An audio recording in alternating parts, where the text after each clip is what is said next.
자, 오늘 우리 두 번째 주제 원망과 감사까지. 지난주와 이번 주까지는 원망의 몸통에 대해서 좀 나누고요. 다음 주와 다다음 주 한 2주 정도는 그렇다면 이 원망에서 우리가 어떻게 승리할 수 있는가, 원망에서 우리가 어떻게 자유할 수 있는가라고 하는 부분들을 조금 나누려고 합니다. 자, 우리 지난주에 이 원망은 네 가지 요소, 내 얼굴을 창조한다 그렇게 했죠. 원망의 기본기는 뭐예요? 얘는 매 라운드마다 항상 입만 열면 불평과 불만이다. 1라운드 때도 12라운드 때도 입만 열면 불평 불만입니다. 내 마음에 드는 사람이 없고 내 마음에 드는 일이 없는 겁니다. 원망이 이렇게 불평 불만을 달고 사는 사람은 자기도 조절이 안 됩니다. 그래서 원망이 커집니다. 원망이 뜨거워진다 그럽니다. 이것이 뜨거워지면 무엇으로 폭발해요? 분노로 폭발합니다. 그러다가 바람 빠진 풍선처럼 훅 가라앉죠. 왜? 자기 성질에 못 이겨서 실컷 성질을 내다가 계속 성질을 낼 수가 없거든요. 원래 의학적으로도 사람이. 그러면 아드레날린이 지나치게 분비해 사람의 생명이 죽어요. 그래서 몸이 스스로 살려고 차단시켜요. 신경계가. 그러면 어떻게 됩니까? 바람 빠진 풍선처럼 좌절과 낙담과 무기력으로 빠져요. 마치 정신 증상에서 조울증같이 된다 이 말이에요. 그리고 곁에 있는 이웃이 갑자기 보입니다. 자기는 안 보이는데 이웃이 보여요. 이 재미있는 현상이에요. 자기를 봐야 되거든요. 근데 자기는 정작 못 보는데 옆에 있는 이웃이 보이는 거 희한하죠? 그런 안목이 열려, 쓸데없는 안목이 열려서 나보다 인생이 잘 풀리고 있고 나보다 행복하게 살아가고 있는 사람을 향해서는 원망이 어떤 걸로 나타나요? 시기와 질투로 나타난다. 이게 원망이 창조해내는 네 가지의 파괴적인 요소입니다. 그러니까 사실 이 원망의 한번 원망의 사슬에 사로잡히면 C.S. 루이스가 말한 것처럼 정상적인 신앙생활을 하기는 거의 불가능하다고 볼 수가 있죠. 자, 오늘은 이런 질문으로 우리는 그런 이어가야 되겠습니다. 나는 원망의 사람인가? 아니면 원망과 감사 그 어디쯤에 서 있는가?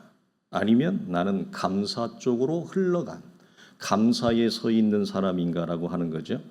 아마 대부분은 우리 두 번째 질문, 원망과 감사 사이 그 중간 어둠에쯤 있을 겁니다. 컨디션 좋으면 감사, 조건이 안 좋으면 원망. 이걸 수없이 하루에도 몇 번씩 줄타기를 할 거고 수없이 우리의 삶의 전체를 어떻게 보면 원망과 감사라고 하는 시선으로 보면 원망했다가 감사했다가 감사했다 원망했다가 짜증냈다가 불평했다가 이걸 수없이 반복할 거예요. 여기에서 거리를 두고 영적으로 내가 자유함이 그 위에 있다라고 말할 수 있는 사람은 아마 극소수일 겁니다. 그 극소수도 전혀 원망을 하지 않을 수는 없고 인간의 육체를 가졌기 때문에 그러나 우리가 보통 갖는 원망의 사슬에 매여져서 자유함을 한 번도 경험하지 못한 자들이 가져보지 못하는 원망에서의 자유함은 있습니다. 그러니까 훨씬 덜 원망한다는 거죠. 삶의 조건이 좋아서 원망하지 않는 게 아닙니다. 그 원망의 힘은 우리가 그토록 원하는 현실적인 보상이나 물질적인 보상이나 환경과 조건이 나에게 내 마음에 좋게 들어온다고 해서 원망하지 않는 게 아니거든요. 절대 인간은 그럴 존재가 될 수 없습니다. 수백억, 수천억을 가져도 원망합니다. 제가 한 두 번 정도 얘기했나요? 제가 26살 때 영국 유학을 갈 때 그날 삼성그룹 이건희 회장의 막내딸이 미국에서 목매달아 죽었습니다. 돈이 없어서 죽었군요. 그 집이, 그 딸이. 그렇죠? 우리가 원하는 그 많은 돈이 없어서 죽은 거예요. 좋은 집이 없어서 죽은 거군요. 좋은 차가 없어서 자살한 건가요? 사람은 여러분 우리가 원하는 아무리 많은 내 마음에 미소 짓게 하는 환경과 조건이 내 안에 막 이렇게 산적하게 하나님이 축복해도 사람은 그 속에 들어가잖아요. 곧 원망합니다. 그러면 우리를 그 모든 것에서 지켜낼 수 있는 건 뭐예요? 뭐죠? 돈입니까? 물질입니까? 조건입니까? 내 마음에 드는 사람? 여러분 금방 사라져요 그거. 내 마음에 드는 사람 금방 사라집니다. 우리가 이 부분도 또 나눌 겁니다. 그래서 사람은 결국은 인간의 대상이나 환경과 조건에서 일시적으로 미소를 지을 뿐입니다. 우리를 영원하게 이 원망의 사슬을 지킬 수 있는 것은 다른 데 있어요. 그것들을 우리가 좀 나눠가야 되겠습니다. 그래서 우린 이 세 가지 자리에서 어디에 서 있는가? 원망이 쉽지 않은 이유, 이 녀석이 정말 지독한 녀석이라고 그러고, 이것은 특별히 지난주에 나누었죠. 신실하게 믿음으로 걸어가는 사람들을 따라다니는 저주의 사슬이다. 대충 사는 사람들보다 신실하게 사는 사람들이 훨씬 원망 요소가 많습니다. 실제로 목회자들 이 부분에 나누었습니다. 일반 성도보다 목회자가 원망이 더 깊습니다. 근데 목회자들 사이에서도 대충 목회하는 사람들, 성도들 후리는 사람들, 그런 사람들은 별로 원망하지 않습니다. 그러나 하나님 앞에 모든 것을 내어걸고 부끄럽지 않게 목회하려고 하는 사람들이 원망이 더 깊어요. 그래서 우리 믿음의 선배들은 신실하게 이 땅을 살아가는 사람들을 따라다니는 그 사슬이 뭐냐? 원망이다. 그러니까 이건 정말 우리가 극복하고 싸워야 될 대상이라는 거죠. 원망이 쉽지 않은 이유가 이런 것입니다. 겉으로는 거룩으로 포장되어 있습니다. 저처럼 겉으로는 예수 잘 믿는 목사처럼 보일 수 있습니다. 설교 괜찮게 하는 목사로 보일 수 있습니다. 신앙생활 괜찮게 하는 목사로 보일 수 있습니다. 그런 교회로 보일 수 있습니다. 여러분 그러나 기억하셔야 됩니다. 이 땅에 있는 모든 교회는 그렇게 보일 뿐입니다. 이 땅에 있는 모든 사람은 그렇게 보일 뿐입니다. 실상은 많이 다릅니다. 많이 다릅니다. 제가 순전할 때, 순전하다고 하는 것은 분별이 없을 때, 예수 간 믿고 신앙생활이 뭔지도 잘 모르고 하나님의 은혜로만 그냥 순전한 은혜로만 사람을 보고 좋을 때는 말씀이 저렇게 훌륭한 교회에 들어가서 보면 전혀 그 교회 성도들은 말씀과 내용이 성도들의 것이 아니에요. 그냥 강단에서 목사가 그냥 하는 내용일 뿐이에요. 저 때는 이런 영상이 없었잖아요. 테이프를 들었거든요. 저는 그 테이프를 6개짜리를 복사를 해가지고 그 복사도 제가 참 많이 했더랬어요. 그래서 그거 가지고 전도했습니다. 아파트에서. 전도지 가지고. 그러니까 그때는 얼굴도 안 보이고요. 음성만 오디오만 들리잖아요. 그러면 정말 훌륭한 그런 내용의 설교가 있어요. 궁금하잖아요. 교회를 가봐요. 그러면 교회 들어가면서부터 느껴요. 사역자는 어쩔 수 없어요. 왜냐하면 이게 직업이기 때문에 직업병같이 느껴요. 신앙생활 오래 한 분들은 교회를 들어가면 바로 느껴요. 설교는 훌륭한데 그런 설교를 듣는 교회의 실제는 아니더라는 것이 되게 많더라고요. 그래서 저는 그게 어릴 때 이해가 안 됐습니다. 그게 해석이 안 됐습니다. 왜 그럴까? 말씀이 저렇게 훌륭한 말씀을 전하는데 왜 실제는 안 그럴까? 지금은 알죠. 그때는 이제 갓 예수 믿어서 그 차이를 몰랐습니다. 그래서 스스로 되게 괴로워했습니다. 그 말씀이 좋을 이유가 뭐냐는 거예요. 신실하게 목회를 해야 될 이유가 뭐냐는 거예요. 네? 도둑질하면서 목회를 하지. 네? 대충 설교하면 되지. 이런 설교를 준비하면 예전에는 제가 설교를 하고 나도 진액이 빠졌지만 이제는 이런 설교를 준비하잖아요. 설교가 끝나면 제가 진액이 빠집니다. 힘이 들어요. 설교 준비하는 것만 해도 힘이 들어요. 끙끙 앓면서 기도하면서 말씀을 받고 묵상해서 준비하거든요. 몸이 푹 주저앉아요. 그렇게 몸을 상하면서까지 설교를 준비해야 될 이유가 뭐가 있냐는 거예요. 요즘 말로 그냥 AI한테 부탁해가지고 대충 해가지고 해도 되잖아요. 그렇게 해도 아니면 이렇게 진액을 빨아가면서 진액을 쏟아가면서 말씀을 준비해도 성도들의 실상이나 교회의 현실은 거기더라 이 말이죠. 그러니까 고민이 됐다 이 말이에요. 도대체 이게 어떻게 설교를 해야 되느냐, 어떻게 목회를 해야 되느냐. 그래서 20대 때 굉장히 고민을 많이 했어요. 그러나 그럴지라도 이사야나 에리야면을 통해 하나님 주신 말씀은 뭐예요? 듣지 아니할지라도 너는 전하라. 그 사명이에요. 안 들어도 전하라는 거예요. 제가 한번 간증했죠? 장례식 하러 올라갔다가 한번 당연히 자기 어머님 장례 치러달라고 하길래 당연히 예수 믿는지 알았죠. 그러니까 열댓 명이 산 위에 그것도 겨울산입니다. 찬바람 쌩쌩 부는 겨울산에 올라가서 장례 예배 인도를 하는데 열댓 명이 있는데 아무도 찬송가를 안 부르는 거야.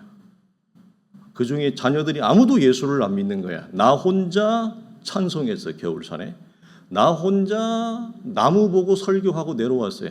장례식 인도. 그런 거나 여러분 뭔 차이가 있냐는 거예요. 자, 원망이 어렵고 난해한 이유로는 겉으로는 그렇게 그럴싸하게 보일 수 있습니다. 우리 모두가. 특별히 앞에 서는 사람은 더 그럴 수 있습니다. 그래서 거룩으로 포장되어져 있지만 자기는 알아요. 근데 모를 수도 있어요. 내 안에 원망이 차곡차곡 깊이 쌓여 있다는 것을 본인이 모를 수도 있대요. 여러분 그럴 수 있을까요? 네. 그래서 자기는 의식하지 못하는데 입만 열면 원망을 쏟아내는 거예요. 자기는 의식하지 못한 채 입만 열면 시기와 질투를 쏟아내는데 자기가 의식하지 못해요. 그럴 수 있을까요? 네, 그럴 수 있습니다. 그래서 자기 자신을 보는 것이 중요합니다. 특별히 오늘 본문처럼 제자들과 같은 처지에 있을 때는 그렇잖아요. 제자들이 지금 원망하는지도 몰라요. 본문이 객관적으로 마태가 원망이라고 하는 단어를 쓰니까 그렇지 예수님과 제자들 사이에서는 자기들이 화를 내는지 시기하는지 자기들은 몰라요. 모른 채 화를 내고 있어요. 우리 이 본문을 봐야 돼요. 자, 야고보와 요한의 어머니가 예수께 하는 부탁을 들은 다른 10 제자들은 분노합니다. 자, 왜 분노합니까, 여러분? 왜 다른 제자들은 분노했을까? 아니, 함께 주님 앞에 부름을 받았잖아요. 함께 부름받은 제자로서 야고보와 요한이 주의 나라의 우편에 좌편에 좋은 자리에 올라가는 거잖아요. 그러면 좋은 일 아닌가요? 함께 기뻐해 주면 되잖아요. 함께 여러분 즐거워해 줄 수는 없나요? 그런데 이상하게도 이 일이 다른 10명의 제자들에게 분노와 시기라고 하는 얼굴로 나타났습니다. 우리는 이 지점을 깊게 묵상해야 됩니다. 자, 분노와 시기한 이유는 무엇 때문에 그렇습니까? 왜 그렇죠? 다른 10명의 제자들도 모두 그 자리를 탐내고 있었기 때문입니다. 차마 말만 안 했을 뿐입니다. 그러나 그들의 속내는 모두 다 세베대의 아들의 두 아들의 그 자리를 원했던 거죠. 자, 이처럼 원망은 최고가 되기를 원했지만 최고가 될 수 없는 현실적인 충격에서 옵니다. 다 좋은 대학 왜 가려고 그래요? 좋은 사람하고 왜 결혼하려고 그래요? 왜 열심히 공부해요? 무엇 때문에 그렇게 밤잠 안 자고 이 땅에서 잘 되기를 원하잖아요. 우리의 자녀들이 잘 되기를 원하잖아요. 잘 풀리기를 원하잖아요. 최고가 되기를 원해요. 잘 되기를 원해요. 그런데 그럴 수 없는 현실적인 충격이 우리에게 원망을 터져 나오게 합니다. 스스로 보기에도 내가 괜찮아요. 스스로 보기에 내가 괜찮습니다. 내가 이 정도면 그래도 이 정도의 사회적인 포지션이나 자리나 내가 이런 영향력이나 권세를 행하고 받는 자리에서 괜찮은 인생으로 살아갈 것 같아요. 그런데 현실이 그럴 수 없는 거예요. 1등이 될 수 있는 객관적으로 자격 조건을 가지고 있어요. 그런데 현실에서는 내가 2등으로 살아야 돼요. 내가 달리기를 잘해요. 그런데 대회만 가면 1등을 못해요. 실력은 좋은데 현실에서 1등의 자격과 조건을 충분히 누리지 못하고 살아요. 그때 여러분은 마음에 무엇이 밀려오십니까? 차가운 분노가, 어떻게 표현할 수 없는 분노가 우리 속에 여러분 밀어오지 않습니까? 자, 탕자의 비유를 보면 큰아들은 아버지를 향해서는 원망하고 동생을 향해서는 시기합니다.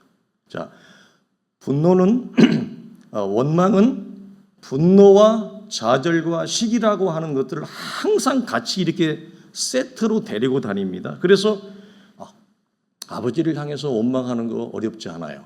동생을 향해서 시기하는 거 자연스러워요. 그 이유는 여러분 왜 그래요? 아버지가 하는 일이 이 형에게는 전혀 못마땅했기 때문에 그렇습니다. 자, 우리가 그렇잖아요. 우리가 예수를 믿고 따라가는데 하나님이 우리에게 한 처사가 여러분은 그게 항복이 되십니까? 인정이 되십니까? 하나님이 큰아들의 자리에 있는 우리에게 하는 일이 못마땅합니다. 마음에 들지 않습니다. 큰 잔치로 표현되는 이게 뭐죠?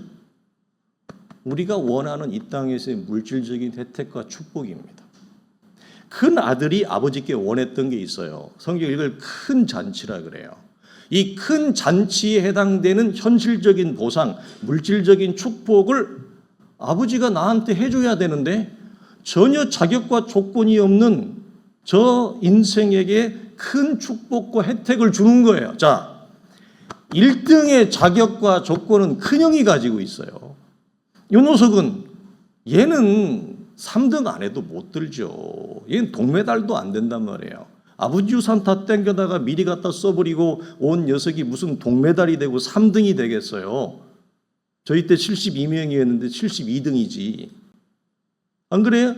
전혀 이런 큰 잔치는커녕 집에 들어오는 것만 허락해줘도 감지덕지한 인생을 갖다가 자기는 한 번도 받아보지 못한 큰 잔치, 큰 물질적인 혜택, 물질적인 보상을 주었어요. 자, 여러분 같으면 여러분 화가 안 나겠어요? 자격과 조건이 없잖아요. 제 녀석은 누가 봐도. 그런데 그런 인생에게 하나님이 말할 수 없는 은혜와 복을 주더라 하는 거죠. 당연히 화딱지가 나죠. 시기가 날 수밖에 없었던 거예요. 자, 이 지점에서 우리가 생각하는 겁니다. 우리에게 주는 메시지가 큽니다. 내 안에 내재된, 나도 모르게 내 안에 축적되어져 있는, 쌓여 있는 원망의 불꽃이 기름을 튀는 것과 같은 동기가 일어납니다. 하나님 앞에 따져야죠. 하나님, 잘못 보신 것 같습니다. 하나님, 다시 보십시오. 축복의 대상이 틀렸습니다. 어떻게 저런 인생을 축복합니까?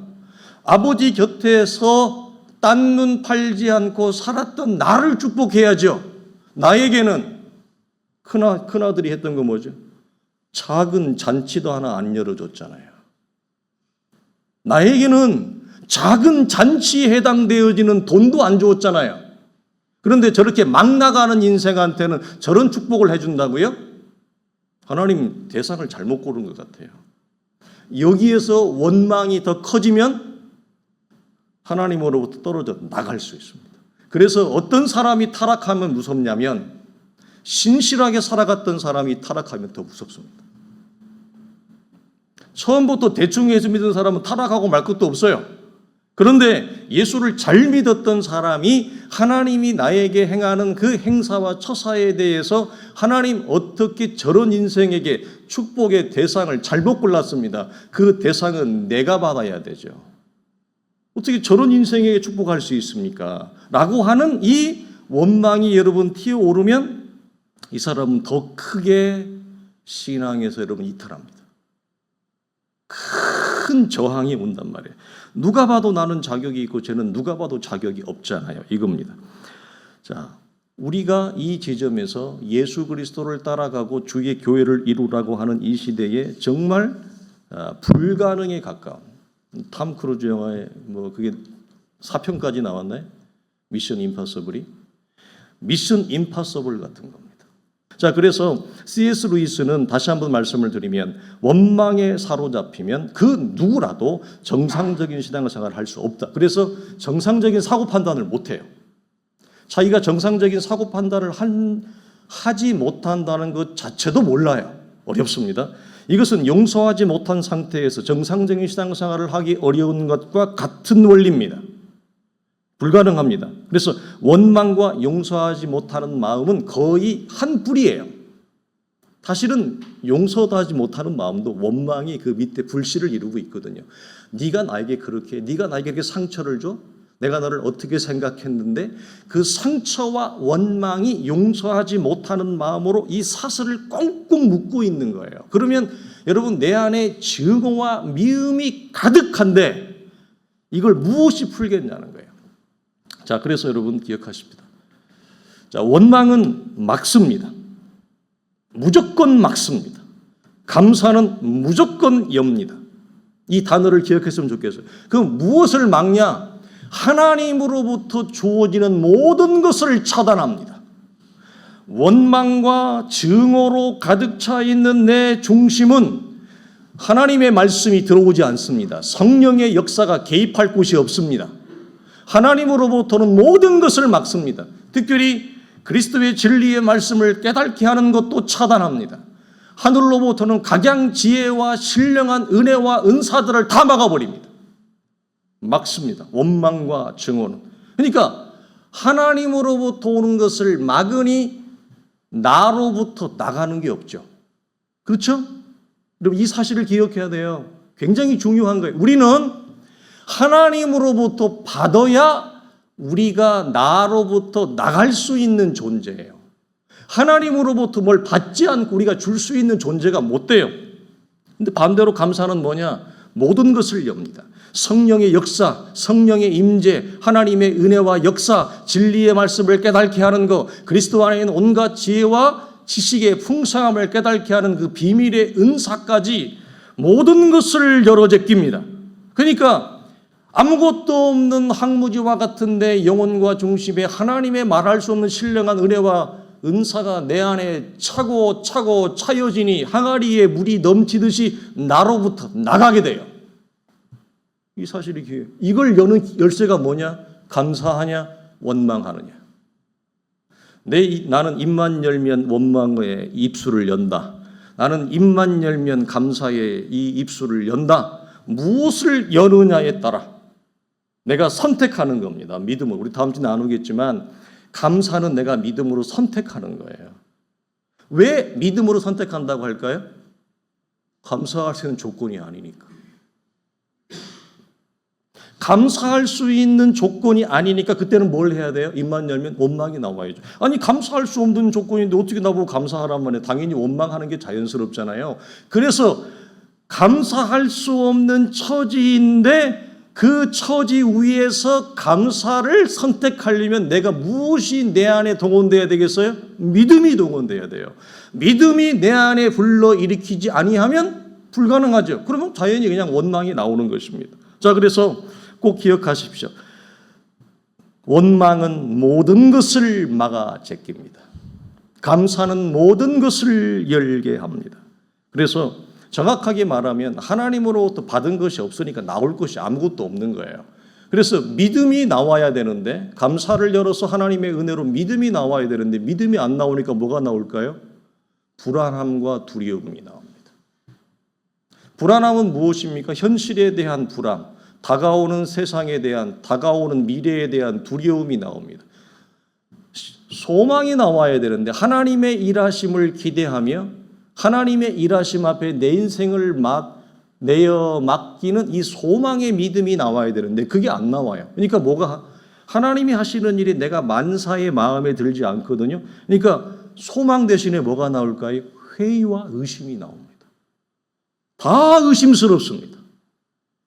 하나님이 하시는 일이 다 회의적입니다. 이게 소망이 나와야 되는데 받은 게 없으니까 뭐가 나온다고요? 의심과 회의밖에 안 나와요. 자, 하나님으로부터 은혜를 받아야, 사랑을 우리가 공급받아야 우리로부터 사랑을 받은 자가 나오는 게 뭐예요? 궁휼과 자비가 나와요. 쉬운 말로 하면 여유와 넉넉함이 나와요. 그런데 하나님으로부터 사랑을 공급받지 못하니까 내가 나올 게 없잖아요. 그럼 원래 내 안에 있는 것만 나와요. 그게 뭐예요? 시기하고 질투하는 거죠. 받아야 우리는 주는 거예요. 하나님으로부터 받아야 줄 수 있는 존재예요. 우리는 인간이라고 하는 존재는 그렇게 연약해요. 제한돼 있어요. 하나님의 은혜를 받아야 믿음이 나오고요. 하나님의 은혜를 받아야 소망이 나오고요. 하나님의 은혜를 받아야 마음에 들지 않는 지체 이웃이라 할지라도, 그런 우리 환경이라 할지라도 그 안에 관용과 자비와 넉넉함이 나오는데, 받은 게 없으니 나올 게 없으니까 우리 안에 뭐만 나와요? 쓴 물만 나오는 거예요. 쓴 물. 그게 뭐예요? 불안함, 두려움, 의심, 회의, 시기, 질투, 이런 것만 잔뜩 쏟아내게 되는 겁니다. 우리 꼭 기억하셔야 돼요. 우리는 받아야 살 수 있는 존재다. 우리는 하나님으로부터 받아야 줄 수 있는 존재다. 그래서 우리가 잘 아는 대로 디모데전서에서 사도가 오직 너 하나님의 사람아 이것들을 피하고 의와 경건과 믿음과 사랑과 인내와 온유를 따르며 믿음의 선한 싸움을 싸워라. 이를 위하여 내가 부르심을 받았다. 이런 유의 비슷한 말씀은 신약 성경에 어마어마하게 많이 나옵니다. 그런데 여기서 중요한 거, 아니 의와 경건이 나올 게 있어야지 뭘 받았어야 나오지. 경건을 나올래 뭐가 받았어야 나오. 사랑이 나올래 뭘 받았어야 나오지. 인내와 온유를 발휘할래 뭘 받았어야 나오지. 내 안에 있는 건 깡마른 거밖에 없는데, 그래서 믿음의 선한 싸움을 싸울 수가 없어요. 뭐 아무리 부르심을 받았고 어쩌고저쩌고 얘기를 해도 원망은 하나님으로부터는 모든 것을 차단해 버립니다. 무서운 노릇입니다. 그래서 우리가 왜 감사해야 되느냐? 여기에 있죠. 그러나 감사는 모든 것을 열어제낍니다. 모든 것을 하나님부터 받게 합니다. 자, 받으니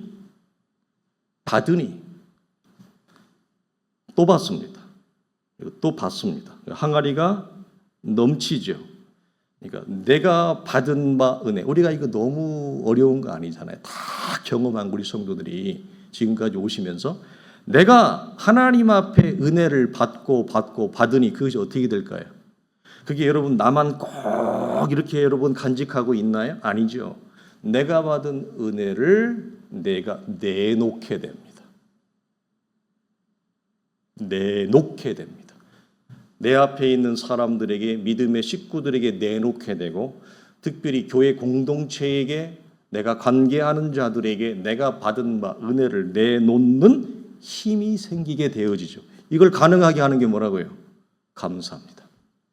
이것이 오늘 장로님 기도하셨던 것처럼, 기도의 내용에서처럼 초대교회가 가진 믿음의 놀라운 힘이었습니다. 여러분, 그들이 어떻게 여러분 내놓는 자가 됐죠? 하나님의 은혜를 받은 자가, 특별히 그 은혜를 받은 자의 핵심은 뭐예요? 하나님의 자녀로서 구원이 이르렀다라고 하는, 죄와 사망에서 의와 생명으로 거룩으로 옮겨졌다라고 하는 이 하나님의 말로 다할 수 없는 사랑을 받은 자라고 하는 사실이 하나님께 받은 은혜와 선물을 내놓는 자가 되게 했잖아요. 그래서 감사는 여러분 은혜를 받게 합니다. 이건 선택입니다. 우리 다음 주에 나누겠고요. 그래서 감사는 더 큰 은혜를 불러옵니다. 왜냐? 왜 그럴까요, 여러분? 성경에 중요한 단어가 있습니다. 요한복음에 보면 이게 나음의 원리인데, 감사는 더 큰 감사를 낳습니다. 원망은 더 큰 원망을 불러옵니다. 낳고 낳습니다. 무섭습니다. 우리는 근데 이걸 잘 몰라요. 그래서 이게 원망이 습관화가 되어져 버리면 자기 입술을 이걸 끊어버리지를 못하거든요. 여러분 끊으세요. 근데 내가 입만 열면 원망하는구나, 입만 열면 짜증내는구나, 입만 열면 불평하는구나, 이것이 내 안에 몸에 배었다는 걸 본인이 모를 수 있어요. 그러면 옆에 있는 믿음의 지체가 좀 알려주세요. 특별히 가정에서, 부부 사이에서 누구라도 한 사람이 더 그것을 보는 안목이 있으면, 여보 우리 힘들지만 입만 열면 짜증내고 입만 열면 불평하고 입만 열면 원망하는 거, 이 원망의 혀를 우리 잘라버리자. 우리는 원망의 자리로 부름받은 자가 아니잖아. 이걸 누군가는 얘기해 줘야 돼요. 이끌어줘야 돼요. 그렇지 않으면 자기가 불평과 짜증과 원망을 하는데도 모르고 그 혀를 계속 동원합니다. 자, 기억하십시오. 감사는 더 큰 감사를 낳기 때문에 그렇다. 원망 또한 동일합니다. 더 큰 원망을 불러온다. 그래서 결국 어떻게 되느냐? 하나님의 자녀로 부름을 받았지만, 원망할 수 없는 자리로 부름을 받았지만 평생을 원망의 사슬에 묶여 원망에 사무친 인생을 살다가 멸망합니다. 이것도 선택입니다. 내가 자, 시편에 보면 하나님을 잃어버린 너희여 이제 생각하라. 원망할 때 하나님을 잃어버립니다. 무슨 말이냐? 내가 받은 하나님의 은혜를 싸그리 잊어버립니다. 하나님을 잊어버린 너희여 생각하라. 그렇지 아니하면 내가 너희를 찢으리니 건질 자가 없으리라. 감사로 제사를 드리는 자가 나를 영화롭게 하나니 내가 하나님의 구원을 그의 인생을 통해 보이리라. 감사하는 자를 통해 내가 행하는 구원을 보이리라. 하나님을 잊어버린 너희여.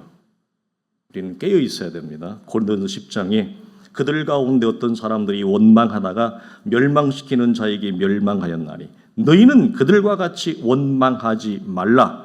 이 일을 왜 기록했느냐? 너희 가운데 본보기가 샘플이 되게 하려고 일부러 기록했느니라. 그런즉 선줄로 생각하는 자는 넘어질까 조심하라. 특별히 여기에서 선줄로 생각하는 자 넘어질까 조심하라는 말을 여러분 왜 생뚱맞게 갑자기 원망이라고 하는 주제에 여러분 나머지 달아놨을까요? 왜 달아놨을까요? 자기 입술에 익숙해진 원망의 말을 자기도 모르고 뱉는단 말입니다. 이 사람이. 그래서 넘어질까 조심하라. 감사하는 자를 통해 하나님의 구원을 하나님은 펼쳐갑니다. 오늘 이 시대에도. 그래서 나는 원망하는 신앙인가? 우리는 여기 항변할 게 많습니다. 하나님, 내 인생을 살아보십시오. 내 인생을 살아보십시오. 내가 원망하지 아니할 수 있는. 우리는 여러분 그렇게 항변할 수 있습니다. 시편에 보면 우리가 다음 주에 나누겠습니다. 우리가 원망을 해결하는 방법 중에 하나가 그래서 하나님 내 인생을 살아보십시오. 내가 어떻게 원망하지 않고 살 수 있는가? 시편에서 보면 그래서 원망과 불평을 하나님은 허락하시는데 누구 앞에서? 그래서 내게 오라 그래요. 내게 와서 원망하거라. 내게 와서 불평을 털어라. 그러는데 우리는 원망만 죽으라고 하고 하나님 앞에 나아가 원망을 얘기하지는 않아요. 그러니 일상에서 원망이 터져버리죠. 성경은 이 인생이 원망 많은 인생이라는 걸 하나님이 아세요. 불평할 수밖에 없는 인생을 하나님이 아세요. 그러니까 뭐 하라고요? 내게로 오라. 내게 와서 너 힘든 거, 너 불평할 거, 너 원망할 거 다 내게 앞에서 말해라. 기도하라 이 말이잖아요. 근데 이건 안 한다고요. 그리고 다른 데 가서 원망을 터뜨려요. 이것이 지난주에 나누었던 우리의 씨름은 혈과 육을 대하는 것이 아닌데 엉뚱한 사람에게 자기 원망과 분노와 시기와 질투를 터뜨려버려요. 이거 이미 마귀의 노림수에 이 사람은 들어간 거예요. 왜? 말씀과 기도를 잃어버렸기 때문에. 원망하는 신앙인가 감사하는 신앙인가에 따라서 믿음의 현실은 여러분 하늘과 땅처럼 달라집니다. 여러분 이게 그 사람이 뭐 대단해서가 그런 게 아닙니다. 여러분 오해하지 마셔야 돼요. 이 사람이 뭐 대단해서 나랑 다르다 그게 아니에요. 이 사람이 말씀과 기도의 자리에 있잖아요. 그거 하나예요. 그 차이 하나예요. 다른 게 뭐가 있어요? 우리가 다 똑같죠. 다 똑같죠. 처지가 다 똑같잖아요. 다른 거 아무것도 없어요. 다른 거라고 하는 것은 하나님이 내 안에 주 안에 거하라 하시니 나는 주 안에 거하고 싶지 않지. 속상하지. 나는 도망가고 싶지. 그러라 하니 주 안에 기도 안에 말씀 안에 거하려고 하는 그 선한 몸부림을 치는 것 외에는 다른 게 아무것도 없습니다.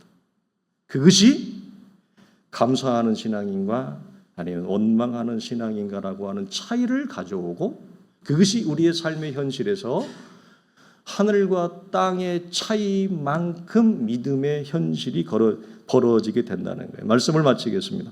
사랑하는 성도들이요, 우리는 받은 것이 많다는 사실을 잊지 마십니다.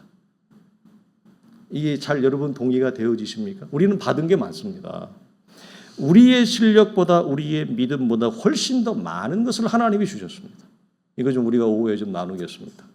그래서 내가 받은 것이 무엇인지 잘 모르니까 옆에 있는 다른 지체들이 얘기해 주세요. 내가 볼 때 집사님은, 내가 볼 때 권사님은, 내가 볼 때 우리 장로님은 이런 거를 하나님 앞에 받지 않았습니까? 근데 우리는 이것을 자칫 잘못하면 잊어버릴 수 있습니다. 사랑하는 성도들이여, 주 안에서 거하시길 바랍니다. 하나님은 우리의 실력보다, 우리의 믿음보다, 우리가 가지는 열정보다 훨씬 더 많은 것들을 우리를 위해서 주셨습니다. 그 받은 것을 가지고 여러분 감사하고, 그 감사가 더 큰 감사를 불러오는 복된 성도들 되어줄 수 있도록 주님의 이름으로 축원합니다.